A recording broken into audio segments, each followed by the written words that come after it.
নির্বাচনে যত দেরি হবে তত পেছাবে দেশ, বাড়বে মোবোক্রেসি, বলছে বিএনপি। ফেব্রুয়ারিতেই ভোটের আশা, পেছানোর পক্ষে নয় জামায়াত। সুষ্ঠু পরিবেশ নিশ্চিতের আহ্বান। যত নির্বাচনের দেরি হবে তত বাংলাদেশ পিছিয়ে যাবে, বিনিয়োগ আসবে না, মোবোক্রেসি আরো বাড়বে। আমরা নির্বাচন পেছানো না করা এ ব্যাপারে কোনো বক্তব্য কখনো রাখি নাই। নির্বাচন আমরা চাই, কিন্তু সেই নির্বাচন যেন তেন নির্বাচন না হয়। নতুন বাংলাদেশে ফ্যাসিস্ট হলে পরিণতি হবে আওয়ামী লীগের মতো, হুঁশিয়ারি এনসিপির। জুলাই ঘোষণাপত্র নিয়ে ষড়যন্ত্র রুখে দেওয়ার ঘোষণা। যে আকাঙ্ক্ষা সেটা এখনো বাস্তবায়ন হয়নি, তাই আমরা যেন এই রাজপথ ছেড়ে না দেই। স্বৈরাচারী ফ্যাসিবাদী সরকারের পতন থেকে শিক্ষা না নেই, তবে তাদের পরিণতিও সেই দিকেই যাবে। দেখছিলেন প্রধান শিরোনাম। রাত 11টার সময়ের সঙ্গে আছি আমি রোজা চৌধুরী। এবারে অন্যান্য শীর্ষ সংবাদ। জরুরি অবস্থার অপব্যবহার রোধে একমত সব দল, জানালেন আলী রিয়াজ। পরবর্তী সংসদে বিস্তারিত আলোচনা চায় বিএনপি। অন্তর্বর্তী সরকারের সময়ে সুরাহার পক্ষে এনসিপি। মানবতা বিরোধী অপরাধের মামলায় শেখ হাসিনা সহ 3 জনের বিরুদ্ধে অভিযোগ গঠনের আদেশ বৃহস্পতিবার। অব্যাহতি চেয়ে আবেদন, নাম বাদ দিতে শুনানি করেননি সাবেক আইজিপির আইনজীবী। চাকরিচ্যুত বিডিআর সদস্যদের মার্চ টু যমুনা কর্মসূচিতে পুলিশের বাধা, দফায় দফায় সাউন্ড গ্রেনেড নিক্ষেপ, বেশ কয়েকজন আটক। এবং বিটিসিএল এর প্রকল্প চালিয়ে নিতে দুদককে দেওয়া চিঠির ভুল ব্যাখ্যা করা হচ্ছে, দাবি প্রধান উপদেষ্টার বিশেষ সহকারীর। বাধাগ্রস্ত করবে না কার্যক্রম, বলছে কমিশন।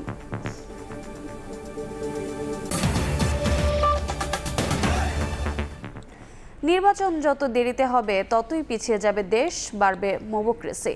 তাই সুষ্ঠু নির্বাচনের মাধ্যমে জনগণের সরকার প্রতিষ্ঠার বিকল্প নেই বলে মন্তব্য করেছেন বিএনপি মহাসচিব মির্জা ফখরুল ইসলাম আলমগীর। আর বিএনপির স্থায়ী কমিটির সদস্য মির্জা আব্বাস বলেছেন, ক্ষমতায় থাকতে নির্বাচন চায় না একটি মহল। ভোট আদায় প্রয়োজনে আবারও আন্দোলনে নামার হুঁশিয়ারি দেন তিনি। নওশাদ আহমদ চৌধুরীর ক্যামেরায় ইকরামুল কবিরের রিপোর্ট।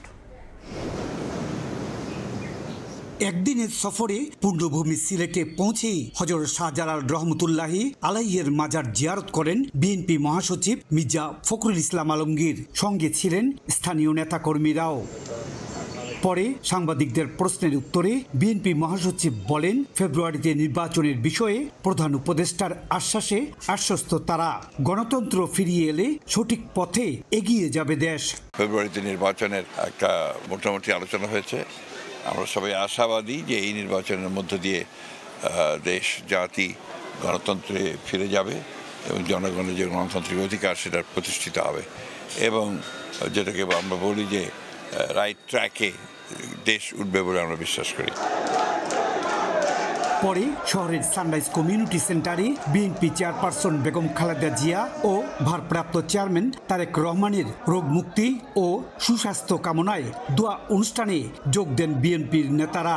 এ সময় ভোট প্রসঙ্গে মির্জা ফখরুল বলেন, নির্বাচন যত দেরি হবে দেশ ততই পিছিয়ে যাবে, বাড়বে মোবোক্রেসি। সরকারকে বলতে চাই, রাজনৈতিক বলতে চাই, যত নির্বাচনের দেরি হবে তত বাংলাদেশ পিছিয়ে যাবে, বিনিয়োগ আসবে না, মোবোক্রেসি আরো বাড়বে, জুডিশিয়াল সিস্টেম ভেঙে পড়বে, আইন শৃঙ্খলা পরিস্থিতি ভেঙে পড়বে। সেই জন্য দরকার একটা নির্বাচিত সরকার। একই অনুষ্ঠানে বিএনপির স্থায়ী কমিটির সদস্য মির্জা আব্বাস হুঁশিয়ারি দিয়ে বলেন, যারা নির্বাচন না করে ক্ষমতায় থাকতে চাইবে তাদের বিরুদ্ধে আবারও রাজপথে নামবে বিএনপি। হাসিনা চলে গেছে, কিন্তু হাসিনার দোসররা কিন্তু এখনো দেশ ছাড়ে নাই। তারা কিন্তু ষড়যন্ত্র করছে। এক শ্রেণীর লোক আছে ক্ষমতার গদিতে বসে নির্বাচনকে কিভাবে পিছানো যায় কিংবা নির্বাচন না দিয়ে কিভাবে অনেকদিন ক্ষমতার টিকে থাকা যায় সেই চেষ্টা তারা করছে। বাংলাদেশের জনগণ 17 বছর যেভাবে আন্দোলন করেছে, দরকার পড়লে আমরা আবারও আন্দোলনে নামবো, কিন্তু এই ষড়যন্ত্রকারীদেরকে আমরা কখনোই বিজয়ী হতে দেব না। এদিন বিকেলে গণ অভ্যুত্থানে সিলেট জেলার সকল শহীদ সদস্যদের স্মরণে জেলা বিএনপি আয়োজিত সভায় হতাহতদের পরিবারের মাঝে আর্থিক সহায়তা তুলে দেন বিএনপি মহাসচিব। ইকরামুল কবির, সময় সংবাদ, সিলেট। নির্বাচন পেছানো নয়, ভোটের সুষ্ঠু পরিবেশ চায় জামাত ইসলামী, এমনটাই জানিয়েছেন দলের সেক্রেটারি জেনারেল মিয়া গোলাম পরওয়ার। আগামী 19 জুলাই অনুষ্ঠিতব্য জাতীয় সমাবেশের ভেন্যু সোহরাওয়ার্দী উদ্যান পরিদর্শনে গিয়ে সাংবাদিকদের সঙ্গে কথা বলেন তিনি। গোলাম পরওয়ার আরও বলেন, সরকারের ভূমিকায় জনগণ নিরপেক্ষ নির্বাচন নিয়ে আশ্বস্ত নয়। আসন্ন জাতীয় সমাবেশে দেশের সব শ্রেণী পেশার মানুষের অংশগ্রহণের আহ্বান জানিয়ে তিনি বলেন, আগামী নির্বাচনের আগে লেভেল প্লেইং ফিল্ড তৈরি করা, পিআর পদ্ধতিতে নির্বাচন অনুষ্ঠিত করা এবং প্রয়োজনীয় সংস্কার ও বিচার দৃশ্যমান করার দাবিগুলো সরকারের সামনে উপস্থাপন করতেই সমাবেশের আয়োজন করতে যাচ্ছেন তারা।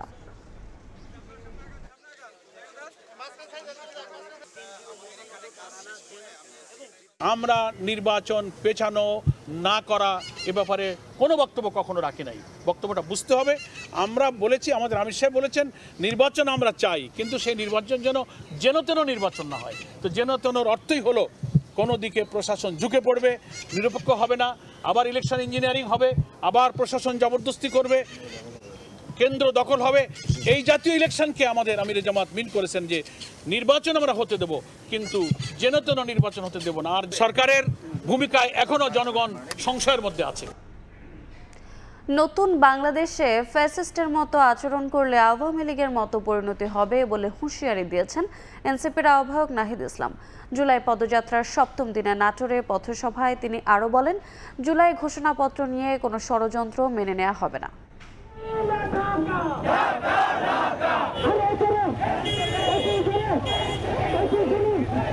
দেশ গড়ার প্রত্যয়ে উত্তরের জনপদে ঘুরছেন এনসিপি নেতারা। স্লোগানে মুখর রাজপথ।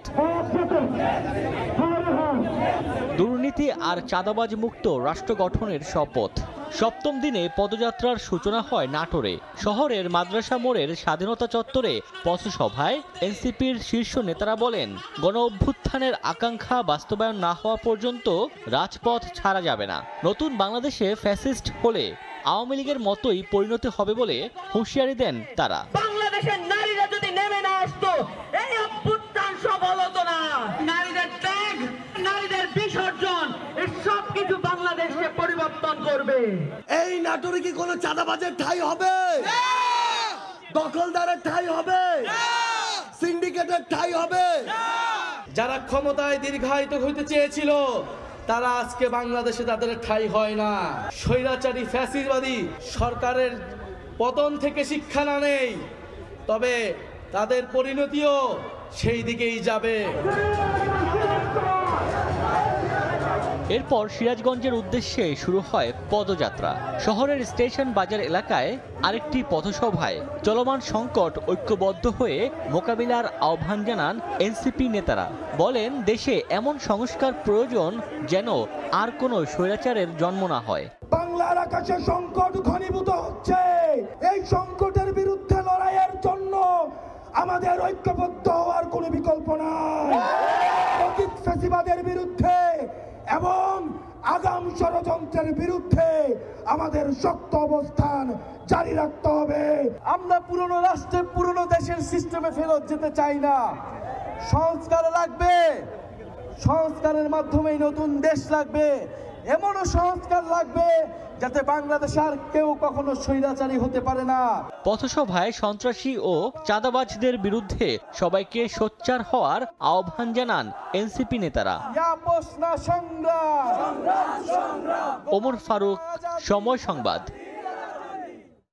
রাজনৈতিক উদ্দেশ্যে জরুরি অবস্থা ব্যবহার না করার বিষয়ে একমত হয়েছে রাজনৈতিক দলগুলো।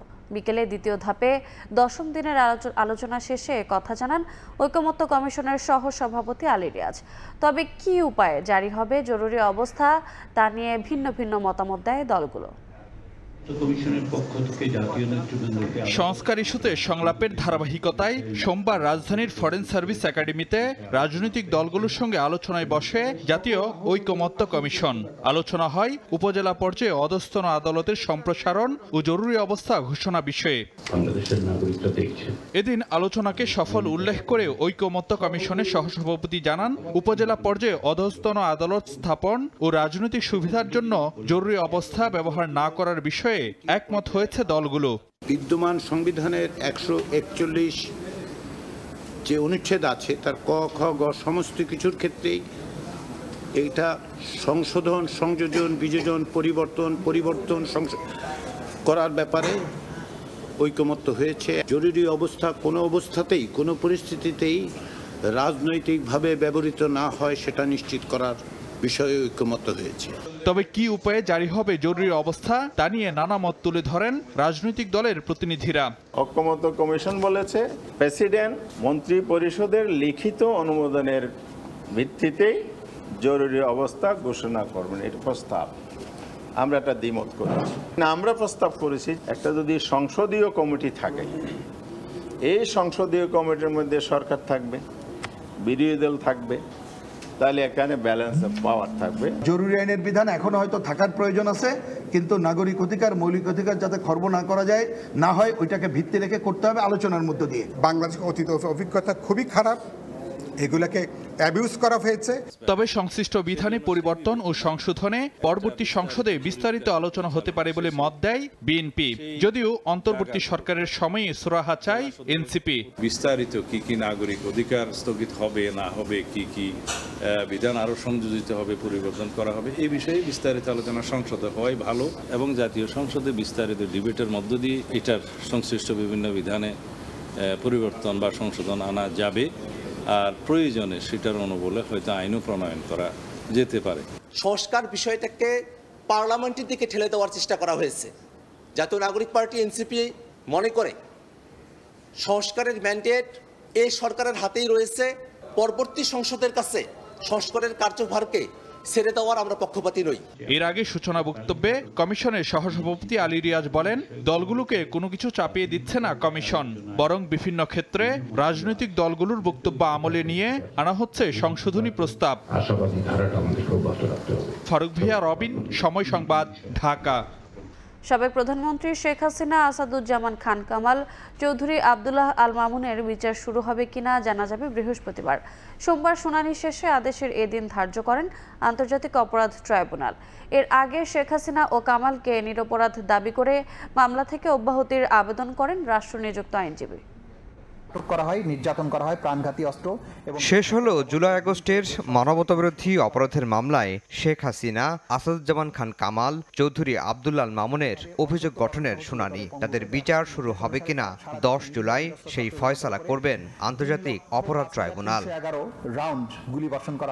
সোমবার শেখ হাসিনা কামালের অব্যাহতি চেয়ে আবেদন করেন রাষ্ট্রনিযুক্ত আইনজীবী। ট্রাইব্যুনালে তিনি বলেন, ছাত্র জনতাকে হত্যার নির্দেশ দেননি সাবেক প্রধানমন্ত্রী, তার বিরুদ্ধে আনা অভিযোগ উদ্দেশ্য প্রণোদিত বলেও দাবি তার। তাপস সাহেবের সঙ্গে উনি ফোনালাপ করেছেন, সেই ফোনালাপে বিভিন্ন ছাত্রদেরকে হত্যার নির্দেশ দিয়েছেন। আমি বলেছি তো সঠিকটা, এরকম কোনো নির্দেশ প্রশাসনের পক্ষ থেকে কোনো ডকুমেন্টারি কোনো এভিডেন্স তাদের কাছে নাই। তার বিরুদ্ধে যে সমস্ত কথাবার্তা এসছে সেগুলো কল্পিত, উদ্দেশ্য প্রণোদিত, রাজনৈতিক উদ্দেশ্য প্রণোদিত।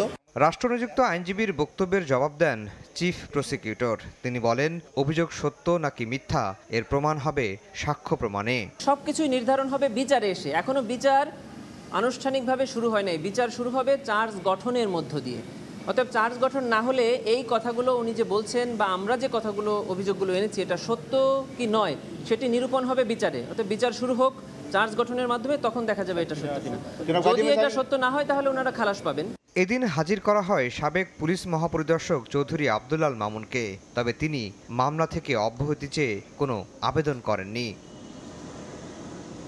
জুলাই আগস্টে হত্যাযজ্ঞ চালাতে নির্দেশনা, উস্কানি, প্ররোচনা, সম্পৃক্ততা সহ 5টি অভিযোগ আনা হয়েছে শেখ হাসিনা, আসাদুজ্জামান খান কামাল ও চৌধুরী আব্দুল্লাহ আল মামুনের বিরুদ্ধে। আফজাল হোসেন, সময় সংবাদ, ঢাকা। যমুনা অভিমুখে পদযাত্রার সময় চাকরিচ্যুত বিডিআর সদস্যদের ছত্রভঙ্গ করে দেওয়া হয়েছে। দুপুরে রাজধানীর কাকরাইল মোড়ে জলকামান নিক্ষেপের পাশাপাশি একের পর এক সাউন্ড গ্রেনেড ছুড়ে পুলিশ। এই ঘটনায় কয়েকজন আহত হয়েছেন।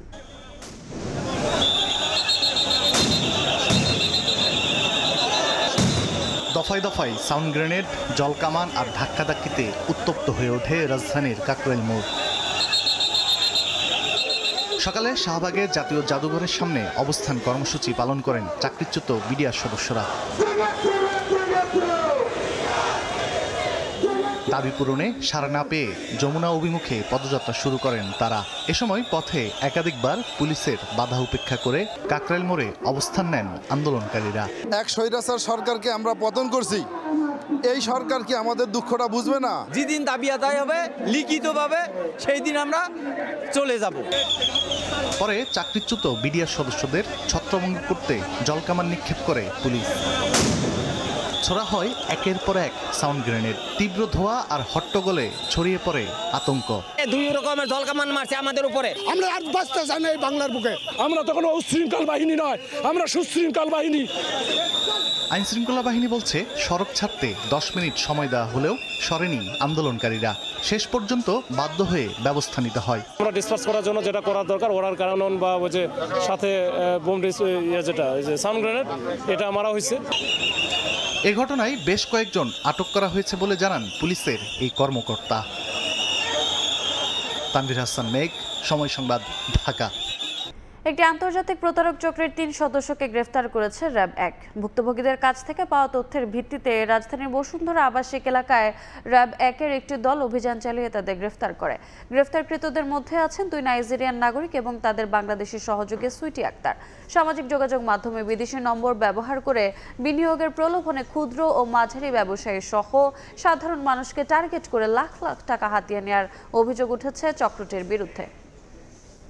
প্রথমে তারা বিশ্বাস অর্জনের জন্য যারা বিদেশি রয়েছে তারা বিদেশি বিত্তবান ব্যবসায়ী বা বিভিন্ন ধরনের বিনিয়োগে প্রলোভন দেখায়। এখানে বিদেশ থেকে কার্গো সেকশনের ডলার প্যাকেজ, বিভিন্ন ধরনের ইনভেস্টমেন্টের মাধ্যমে আইটেম পাঠানোর মাধ্যমে কার্গো ক্লিয়ারেন্স, গল্প বা প্লট তৈরি করে। তারই পরবর্তী সেকশনে তারা প্রথম দিকে অল্প কিছু টাকা নেয়, পরবর্তীতে কাস্টমস ক্লিয়ারেন্সের মাধ্যমে ফাইনাল যে সে কনসাইনমেন্টটা পাবে অথবা ডলার ক্যাশ আউটটা হবে সেই জন্য আরও বেশি টাকা দাবি করে এবং পরবর্তীতে তারা বিশ্বাস অর্জন করে টাকা দাবি করে মোবাইলগুলো বন্ধ করে দেয়। গত 24 ঘন্টায় ডেঙ্গুতে আক্রান্ত হয়ে 3 জনের মৃত্যু হয়েছে। হাসপাতালে ভর্তি হয়েছেন 492 জন, যা চলতি বছর একদিনের সর্বোচ্চ আক্রান্তের সংখ্যা। এ নিয়ে এবছর ডেঙ্গুতে আক্রান্তের সংখ্যা দাঁড়িয়েছে 12,763 জনে। একদিনে 3 জনের মৃত্যুতে ডেঙ্গুতে মৃতের সংখ্যা বেড়ে দাঁড়ালো 48 জনে। সোমবার স্বাস্থ্য অধিদপ্তরের হেলথ ইমার্জেন্সি অপারেশন সেন্টার ও কন্ট্রোল রুমের পাঠানো বিজ্ঞপ্তিতে তথ্য জানানো হয়। বিটিসিএল-এর 5G ট্রান্সমিশন নেটওয়ার্ক প্রকল্প চালিয়ে নিতে দুদককে দেওয়া চিঠির ভুল ব্যাখ্যা করা হচ্ছে বলে দাবি করেছেন প্রধান উপদেষ্টার বিশেষ সহকারী ফয়েজ আহমদ তৈয়ব। তিনি বলেন, ব্যক্তিস্বার্থ নয়, দেশের স্বার্থে দুদকের কাছে সহায়তা চাওয়া হয়েছে।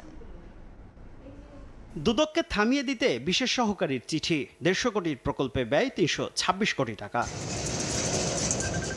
বিটিসিএল-এর বন্ধ থাকা 5G উপযোগীকরণে অপটিক্যাল ফাইবার ট্রান্সমিশন নেটওয়ার্ক উন্নয়ন প্রকল্প আবার চালু করতে দুদকে প্রধান উপদেষ্টার বিশেষ সহকারীর চিঠি দেওয়া নিয়ে চলছে ব্যাপক সমালোচনা।